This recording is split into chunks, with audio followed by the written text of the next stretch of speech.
Today's show was almost over before it began as a snake slithered its way onto the set moments before the podcast was set to kick off. So we'll get into that. Also, Joe Rogan explains what would happen if Jon Jones and Tyson Fury were locked in the same room, and it's not pretty. I tend to agree with him. We'll get into that as well. Also, Francis Ngannou wants a cross-promotion fight, PFL versus UFC, against Jon Jones. Is this something that the UFC would ever do? We'll explain and break down these topics, especially the snake, next. Broadcasting live from an undisclosed location. This is The Community MMA with your host, Chris Cross.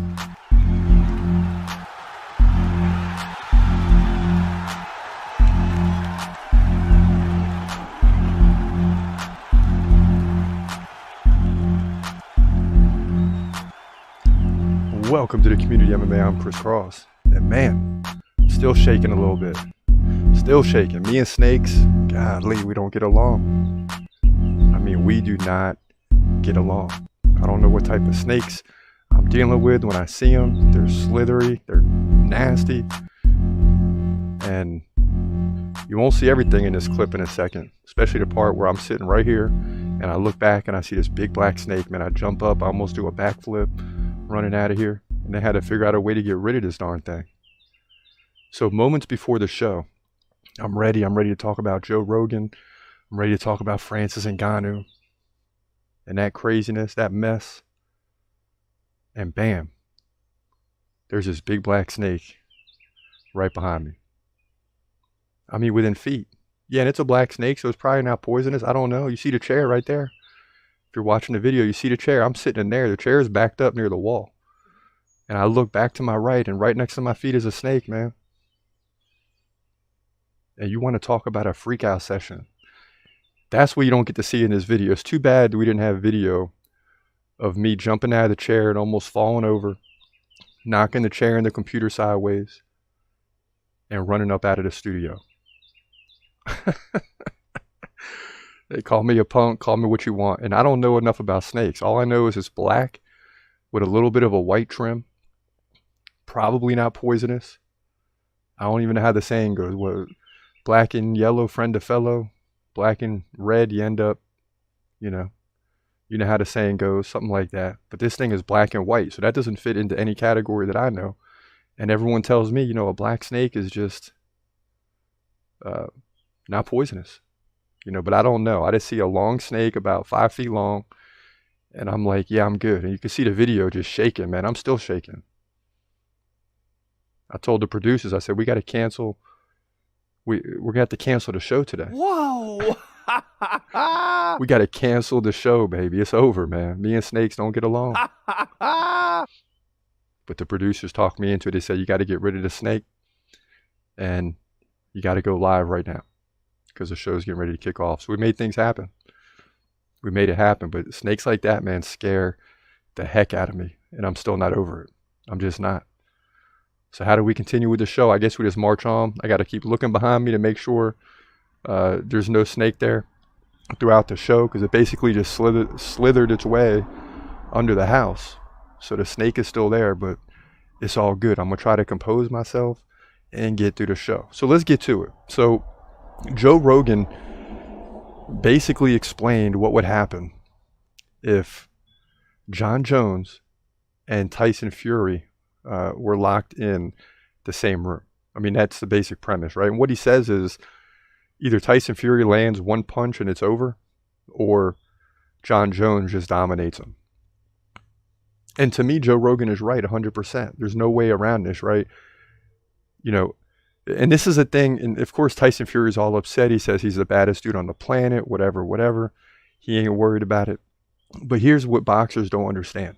Is boxing is real. Don't get me wrong. I mean, these guys are throwing punches at each other. But as soon as you have the first tie-up, which takes about 10 seconds, and the ref jumps in and calls time and separates them, that's when it's no longer a real-life fight. Because if Jon Jones gets a hold of Tyson Fury, and Tyson Fury doesn't land the KO punch, then Jon Jones is a mixed martial artist, man. He's got all the tools at his disposal, and that thing is over. And I'm not like a big fighter or anything. Like, I feel like if I'm on my feet, I got a shot. But as soon as someone gets their head on my hip and takes me down, I'm in trouble, man. I have no grappling, defense, knowledge, anything like that. Okay, I watch all the fights and I think I know what I'm doing, but probably not. And I'm just saying, Tyson Fury's in the same boat. He can strike with the best of them. You throw some gloves on and you get a ref that separates them when they tie up, he's good. But if you're in a real life setting where there's no one separating you, I say Jon Jones dominates that situation, and I don't know how anyone could say different. I mean, yeah, if you're Tyson Fury, you got to uphold your manhood, right? And say, basically, more or less, Joe Rogan doesn't know what he's talking about. Of course, he said some other stuff about Joe Rogan, nothing really crazy, bad, or nothing like that, but he wasn't happy about the comments. But Joe Rogan is 100% correct. I mean, let me know what you think about that, because to me, Joe Rogan is 200% correct. Let's go with that. He's 200% correct. Tyson Fury doesn't have a chance.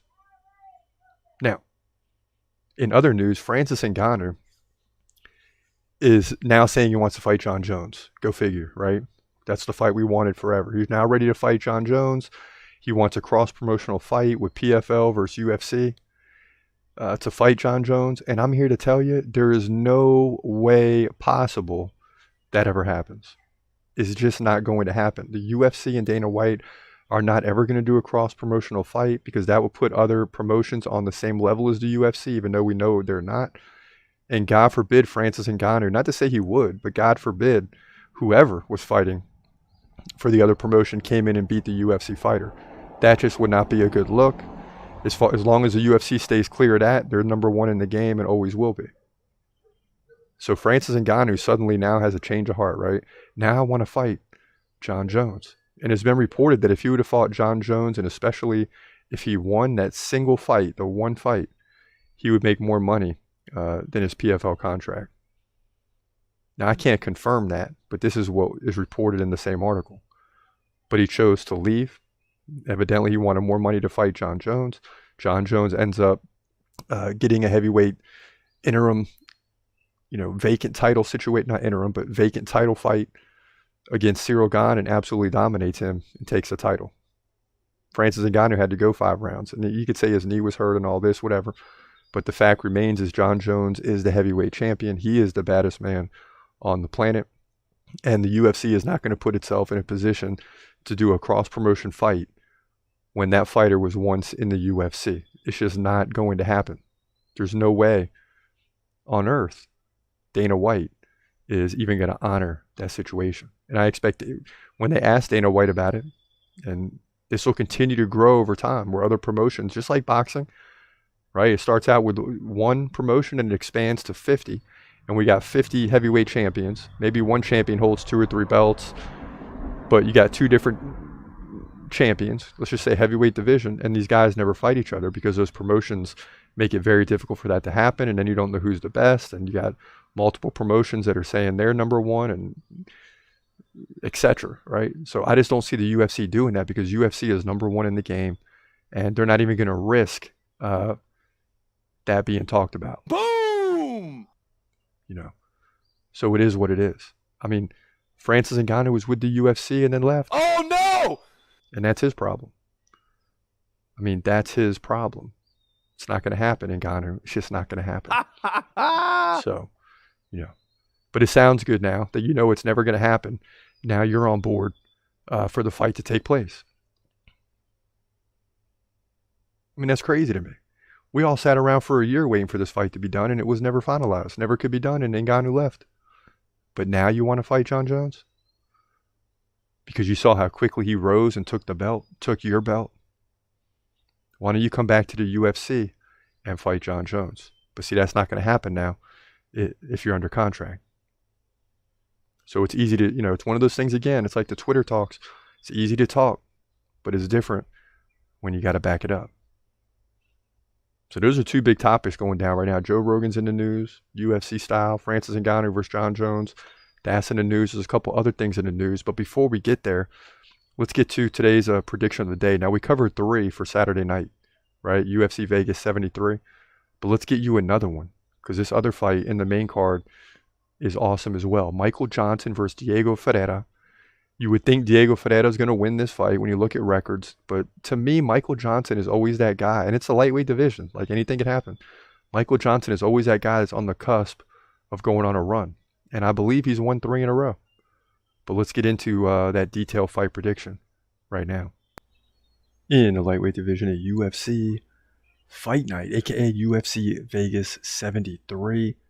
The main card kicks off with Michael Johnson coming in at 22-18, taking on Diego Ferreira, who comes in at 17-5. So this is American on Brazilian. The American Michael Johnson, 1 inch taller at 5'10".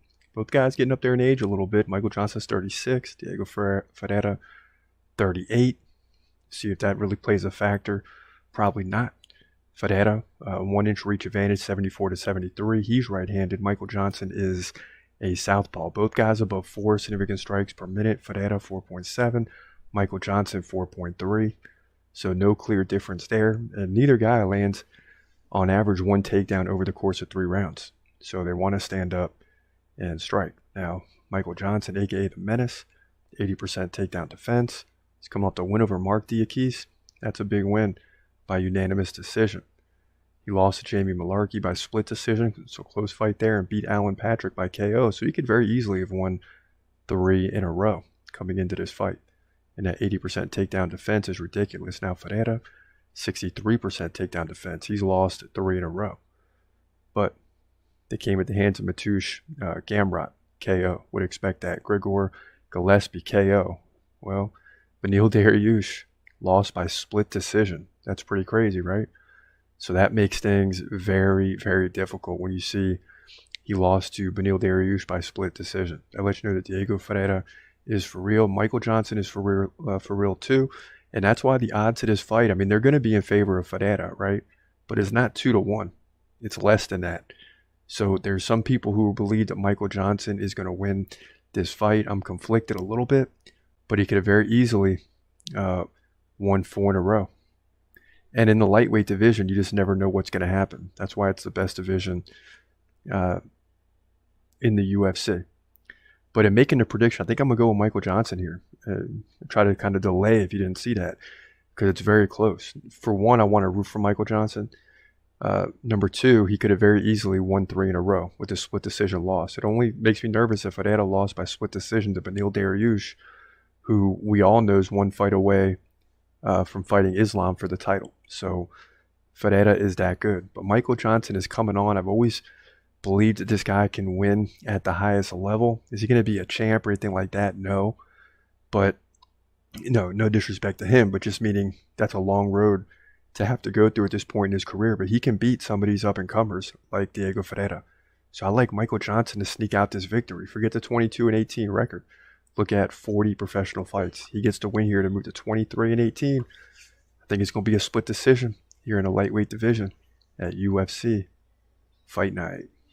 Yeah, so we're taking a big chance in the main card. You know, in the main card, we're like 75%, right? Well, on the year, we're like 60%, 65%, right in that range on total predictions, 120 and 70, whatever that percentage amounts to. So we're doing pretty well. But the main card, the percentage goes up.